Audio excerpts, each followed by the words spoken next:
Bom, essa talvez seja a maior dúvida de todas, generalista versus especialista. A gente ouve tanta coisa contrária por aí, né? As pessoas estão buscando gente que conhece várias áreas, elas estão buscando especialistas. Bom, não se preocupe com as modas do mercado, não se preocupe com as modas do mercado de trabalho, preocupe-se em definir uma carreira sólida. Uma carreira sólida exige especialização e diferenciação. Não tem como você saber tudo sobre nada, né? A gente começa criando aquela generalização ali tão grande, né? Que a gente espalha ali muito fininho e a gente sabe só este pouquinho aqui, né? Então esse é o generalista. Sabe tudo sobre quase nada, né? Sabe nada sobre tudo, né? Sabe muito pouquinho aqui, nada sobre tudo. E isso, assim, não traz muito valor, sinceramente, para as organizações, né? Porque as conversas são superficiais. Então imagina, por exemplo, você conversa com uma pessoa e aí você entende de pescaria. Ah, cara, eu sei, preciso de uma vara, preciso de um anzol e tal. Você já foi pescar? Não, nunca fui pescar. Você iria pescar com essa pessoa, né? Ele não sabe nem amarrar o anzol direito, ele só viu ali no YouTube ou leu um livro sobre pescaria, né? Você sabe nadar? Sei nadar, né? Você, assim, o pessoal pula na piscina e primeiro braço, segundo braço, respira de lado. Já nadou? Não, não nadei, mas eu sou generalista em nadar. Bom, você já entendeu a ideia, né? A gente desenvolve a capacidade de conseguir falar sobre várias coisas de uma maneira muito rápida. Eu, por exemplo, lendo um jornal aí, tipo Valor Econômico, ou lendo ali 2, 3 blog posts sobre marketing, enfim, sobre uma revista, eu posso dar a minha opinião. Bom, para você poder fazer marketing, precisa ter A, B, C, D. Eu não consigo implementar na sua organização e nem tenho o mínimo de propriedade, capacidade para ajudar alguém em uma função como aquela. Então é legal você saber de algumas coisas, mas você precisa se especializar em uma determinada coisa. É aí que vem a carreira em T que eu vou te explicar neste vídeo aqui. Por outro lado, se você souber tudo profundamente ali, mas sobre nada, né? Então sou o maior especialista do mundo, eu sei tudo sobre uma coisa muito pequena, eu sei tudo sobre o porquinho da Índia, né? Sou o maior especialista do mundo inteiro em porquinho da Índia. Bom, quem precisa de porquinho da Índia é uma coisa tão restrita aqui, né? Então eu sou o maior especialista de todas as coisas aqui desse único dedo, desse dedinho mendinho só do lado esquerdo, somente de homens acima de 40 anos, eu sou especialista nesse dedinho. Então assim, se também for extremamente aprofundado, eu sei muito de uma única coisa, isso também vai ter dificuldade em ter valor. Então, o que se chama da carreira em T e como desenvolver essa carreira em T com sucesso? É isso que nós vamos falar aqui, carreira em T, o T-Shaped Career, você pode pesquisar aí no Google e vários livros sobre recursos humanos, sobre carreira, falam sobre isso. Bom, a carreira em T, ela exige que você se especialize em alguma coisa. Então você precisa aqui ser um especialista, ser reconhecido nessa profissão ou enfim, no que você definir. Então, por exemplo, se você é um engenheiro, você precisa não apenas saber os conhecimentos muito superficiais de engenharia, mas se aprofundar na sua engenharia, por exemplo, né? Então você fez engenharia civil, você se especializou em pontes, por exemplo, e você vai estudando cada vez mais isso. Eu sou um engenheiro especialista em pontes, cálculo estrutural, tudo mais, etc. aqui. Bom, isso tem muito valor no mercado, né? E você, quanto mais continuar cavando aqui e se aprofundando nesse seu T-shaped, melhor. Se você é um desenvolvedor, você vai se aprofundando aqui em arquitetura, em coisas mais complexas, enfim. Se você é um gerente de projetos, vai se aprofundando aqui em mais metodologias, em conhecer ferramentas, em entender sobre estruturas organizacionais, sobre PMO e assim por diante. E além disso, você tem aqui a parte de cima do T-shaped e a generalização, aqui que vem a grande pegadinha que muita gente não sabe. A gente acha que a carreira em T significa que você já sabe engenharia, estuda um pouquinho de marketing, estuda um pouquinho de produção, estuda um pouquinho de finanças. Não é isso. Aqui você vai expandir um conhecimento geral ou generalista, generalizado, sobre setores, indústrias, aplicações. E aí sim você pode até vir a agregar algum outro tipo de conhecimento um pouco mais profundo ou menos profundo que a sua área principal em outras disciplinas. Anota esse negócio aí, para agora mesmo, né? Anota aí, deixa o seu comentário aí se você quiser, né? A sua dúvida, porque essa é a grande coisa. Então, por exemplo, Mário, já falei sobre a minha carreira aqui algumas vezes em outros webinars, palestras, para procurar contribuir, que sirva de ideia. Ninguém precisa seguir a mesma carreira de outra pessoa, mas às vezes entender como é que funcionou é bacana. Bom, eu me formei em engenharia, sou engenheiro eletrônico, né? Me formei em engenharia há 20 anos atrás aí, praticamente, né? Engenheiro eletrônico. E daí, o que eu precisava fazer? Dava para eu começar já a ser generalista aqui? Cara, não tem profundidade nenhuma ali, né? Então, a primeira coisa que você vai fazer é se aprofundar. Então, eu me formei em engenharia eletrônica, o que eu quero me especializar? Né? Como você se formou em medicina, se é o clínico geral, ele não agrega tanto valor, né? Tanto que tem muitos clínicos gerais, ou seja, tem muita oferta. O que faz também com que o clínico geral também não tenha uma grande diferenciação e não tenha uma grande remuneração. Agora, você se formou aqui médico, e aí você decidiu aprofundar para ser cardiologista, para ser cirurgião, enfim, ser pediatra, seja lá o que você escolher, mas você se aprofundou na especialização. Então eu como engenheiro ali, tem 100 mil engenheiros no Brasil, talvez mais ainda, né? Eu decidi ir para telecomunicações, telecom. E aí eu decidi trabalhar com sistemas de radar em laço satélite. Me especializei mais. Isso significa que eu fui fazendo cursos, eu fui realizando projetos mais complexos, eu fui conhecendo isso melhor e me aprofundando aqui. À medida que eu me aprofundava, eu comecei a ter a oportunidade de conhecer outros setores e indústrias. Então, inicialmente, trabalhando com radares em laços satélites e telecomunicações, voltado ao controle do espaço aéreo. E aí eu comecei a pensar em laços satélites e redes de computadores, como redes Wi-Fi. Então não apenas a área de TI, a área de controle do espaço aéreo, né? Então, controle aqui do espaço aéreo, vamos colocar aqui um resuminho. Comecei a me preocupar com outras indústrias que poderiam se beneficiar de satélites, o uso do GPS, uma série de coisas aqui. E aí eu comecei a expandir esses meus horizontes. À medida que eu fui progredindo aqui, tanto em profundidade, quanto conhecendo outras indústrias, setores, empresas, experiências, aplicações daquele meu conhecimento específico, eu fui começando a me tornar valioso, porque eu não era somente um engenheiro eletrônico voltado para uma indústria específica de defesa que é bastante reduzida, embora você também possa fazer esse tipo de opção de carreira. E aí ocorreu na minha carreira uma coisa bastante comum que se chama a carreira em Y. Você vai se desenvolvendo aqui tecnicamente, né? Todo mundo começa ali como estágio, trainee, e aí chega um momento em que você vai para a área técnica aqui profunda, virar um diretor técnico, arquiteto, outras coisas, ou você vai para a área de gestão, virar um gerente, diretor, enfim. Mas todo mundo quer ser gerente hoje em dia, né? Não são os gerentes necessariamente que ganham mais. Eu já tive em equipes em que o engenheiro-chefe ou o líder técnico ganhavam mais do que eu, como gerente de projetos, por exemplo. Eu posso ser gerente de uma área, né? Ou mesmo ser diretor de uma empresa e ter membros técnicos aqui da equipe que ganham mais que eu. O ganhar mais ou ganhar menos tem a ver com o quanto de valor essa pessoa, essa função agrega à sua organização, ok? Então também não fique com essa de que quer ir para a área gerencial. Para mim foi uma opção, porque à medida que eu comecei a me aprofundar tecnicamente e virei um líder técnico, né, um engenheiro-chefe ali de algumas atividades, eu comecei a trabalhar com pessoas e eu gostei muito de me desenvolver na área de equipes.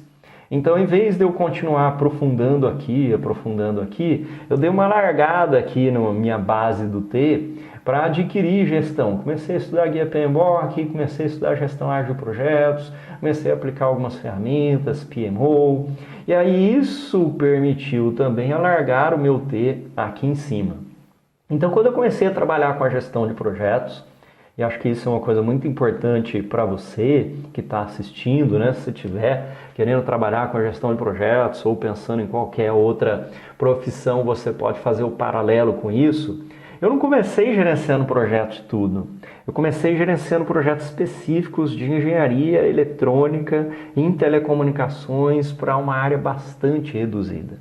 À medida que eu fiquei bom em gerenciar esses projetos de telecomunicações, se tornaram maiores, mais complexos, um pouco multifuncionais, eu comecei a ter bastante contato com a área de TI, tecnologia da informação, que está relacionado de alguma maneira com telecom. Comecei a me relacionar com a área de energia, subestação de energia, casa de força. À medida que eu tinha esses projetos que envolviam telecomunicações maiores e também energia e também tecnologia da informação para alguns temas, começou a ter como parte dos meus projetos alguma coisa de engenharia civil, porque precisava construir, por exemplo, algumas dessas estações. E foi aí que progressivamente eu fui ampliando aqui a minha atuação para que hoje eu tenho capacidade de gerenciar um projeto de construção civil, por exemplo, de gerenciar um projeto de tecnologia da informação, de gerenciar alguns tipos de projetos e não todos. Não existe essa questão de todos, né?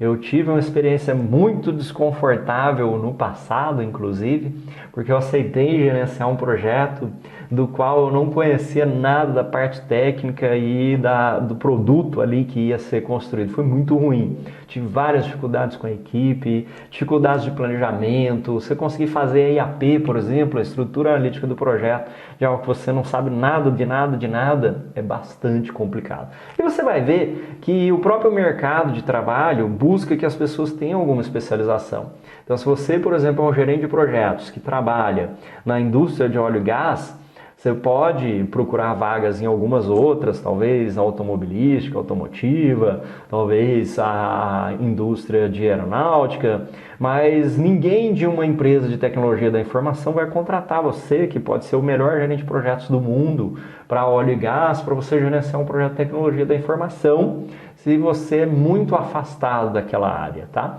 Então isso é uma coisa que vai acontecer. E para que você se torne um profissional valioso, como eu falei, você tem que definir o que você quer aprofundar e a minha dica é especialize-se ao máximo. As pessoas hoje, mais uma vez, estão muito com essa ideia generalista superficial aqui, sabe as palavras-chave, as buzzwords, mas não consegue aplicar naquele determinado contexto de projeto ou contexto de negócio. Isso é muito ruim. E somente quando você tiver reconhecido, cara, esse cara é um bom engenheiro, aquele cara ali é um bom desenvolvedor, enfim, aquele cara ali é um bom gerente de projetos, que você pode também ter começado na área de gerente de projetos, né? Você se formou em administração ou em qualquer coisa, já decidiu ir para a área de gerente de projetos. Se aprofunde, conheça Ágil, Guia PMBOK, Prince, conheça portfólio, conheça stakeholders, change management, PMO, vai aprofundando. Dentro da sua indústria, você entrou como gerente de projetos júnior de uma indústria, por exemplo, do agronegócio, uma indústria de papel e celulose. Gestão de projetos de papel e celulose, se aprofunda naquilo, entende sobre isso. Quando você for reconhecido aqui, dentro da sua organização, por exemplo, ou mesmo em entidades ali de voluntariado e tudo mais, aí você pode começar a fazer outras coisas. Bom, vou começar a conhecer um pouco da gestão de projetos automobilística e tudo mais, né? Se você tiver dúvidas, comentários, mais uma vez, deixa aí, isso aqui é a minha visão, a minha opinião, é o que eu fiz na minha carreira, o que eu costumo recomendar para as pessoas, porque muitas vezes o que eu vejo por aí é isso, né? Ou o cara fica aqui generalista e aí você vai ter dificuldade de achar vagas. Ou ele se especializou demais numa coisa também que talvez não tenha utilidade para o mercado de trabalho, isso é importante, né? Então, você é o maior especialista, por exemplo, em borboletas azuis, né? Você vai ter bastante restrição em ser contratado, tá? Então, faça seu planejamento de carreira, procure um aprofundamento, Pense que essa carreira Y aqui leva um tempo para você chegar lá e se diferenciar, né? Pense que o progresso também é uma coisa passo a passo, né? Degrauzinho por degrauzinho ali, como eu já falei em outros vídeos aqui dessa parte de carreira, porque muita gente quer já sair, se formar, virar diretor, virar presidente, enfim, virar gerente, e se esquece que existe um progresso aí para fazer, né? Sempre que você estiver de olho ali nos cargos acima, veja o que está faltando, quais são os seus gaps. Porque a gente olha, poxa, meu chefe, o que ele faz? Ah, ele faz só as reuniões, eu também faria reuniões, né? Por 30 mil reais eu gostaria de fazer reuniões. Mas será que é só isso mesmo que seu chefe faz, né? A empresa, a organização vai pagar 30 mil reais, 70 mil reais, enfim, 10 mil reais para um cara que ele faz só reuniões ali, os PowerPoints. Até pode ter algum caso, mas provavelmente o nível acima de você, o supervisor, o coordenador, o gerente, o diretor, qualquer um deles, eles fazem várias atividades que você sequer imagina, porque você não tem conhecimento suficiente e por isso você não está preparado para pular aqueles degraus. Não pule etapas, que se você der uma pernada aqui de 3 degraus, a chance de você cair e depois não voltar mais é muito grande. Porque quando a gente assume um nível de responsabilidade maior do que a gente tem para concluir esse vídeo aqui, que não está nem tão relacionado ao T, mas eu acho que é importante mencionar. Quando a gente assume uma responsabilidade maior do que a gente tem capacidade de fazer e a gente falha naquilo, você pode retomar, não tenha medo de falhar. Fracasso do projeto, eu tenho vários projetos fracassados, já falhei em cargos meus, enfim, e você pode ter lições aprendidas e dar a volta por cima naquilo, mas se você está querendo pular e sabe que você não vai conseguir fazer aquelas atividades, isso é muito ruim. Isso aconteceu algumas vezes em equipes minhas, em que a pessoa me disse que ela conseguia fazer A, B, C, D, né? De certa maneira mentiu ali nas suas habilidades. Eu disse a ela que haviam muitas coisas que precisavam ser feitas no novo patamar de responsabilidade ali que ela desejava. Mesmo assim, ela quero, e foi, e teve os seus indicadores, suas métricas, não conseguiu atingir eles de maneira consistente, mesmo com a orientação e tudo mais, não atingiu, precisou sair daquela equipe. Isso é uma coisa muito ruim para a gente que está como líder, como gestor, muito ruim para a própria pessoa. Então faça seu desenvolvimento na medida da sua capacidade. Também não tenha medo de pegar desafios maiores. Ah, Mário está falando agora que é para eu me conformar aqui, que eu estou de estagiário, vou ficar de estagiário mais 30 anos. Não. Eu estou falando que se você entrou como estagiário, não adianta você ler algumas palavras-chave ali e tentar convencer o seu chefe para no primeiro dia de estágio você virar diretor da área, porque provavelmente você vai acabar sendo mandado embora ali no mês seguinte, porque tem muitas atividades, muita responsabilidade. Então, tudo que você quiser fazer, faça benchmark, pergunte para as pessoas, entenda o cargo, entenda as funções, entenda o que é necessário e privilegie esta carreira em T. Anote essa coisa aí, compartilha com seus colegas, que essa parte do T aqui em cima são setores, indústrias. Vou conhecer a indústria dos bancos, a indústria da TI, a indústria de sem fins lucrativos, enfim. O T aqui é generalista sobre esse sentido. Não é que você vai saber um pouquinho de engenharia, um pouquinho de marketing, um pouquinho de produção, um pouquinho de finanças, um pouquinho de contabilidade, no fim das contas você não sabe nada. Não. A área de especialização é a sua profissão. Você pode aumentar esse caule aqui ou essa base do T, como eu fiz na minha carreira, agregando mais gestão de projetos ali, que é uma especialização técnica. Você poderia ser um engenheiro especializado em finanças, em precificação, em estimativas, mas aí você se aprofunda na coisa, vai estudar fluxo de caixa, vai estudar análise de viabilidade, vai estudar uma série de coisas ali de viabilidade de empreendimentos. Você pode fazer isso, você vai ser um cara valioso no mercado de trabalho, mas observe que não dá para você se especializar em tudo. É por isso que a partezinha do meio do T aqui é menor. Não dá para você se especializar em 200 áreas diferentes. Dá para você ser engenheiro, especialista em finanças, dá para você ser desenvolvedor, especialista em gestão ágil de projetos, especialista em DevOps, dá para você agregar coisas. E aqui na parte de cima, quanto mais diversidade de experiências você tiver em vários tipos de indústria, talvez projetos nacionais, projetos internacionais, isso vai agregar muito ao seu conhecimento sob o ponto de vista de experiência. É isso aí. Inscreva-se para acompanhar os outros vídeos, deixa aí o seu comentário. Um grande abraço e até a próxima.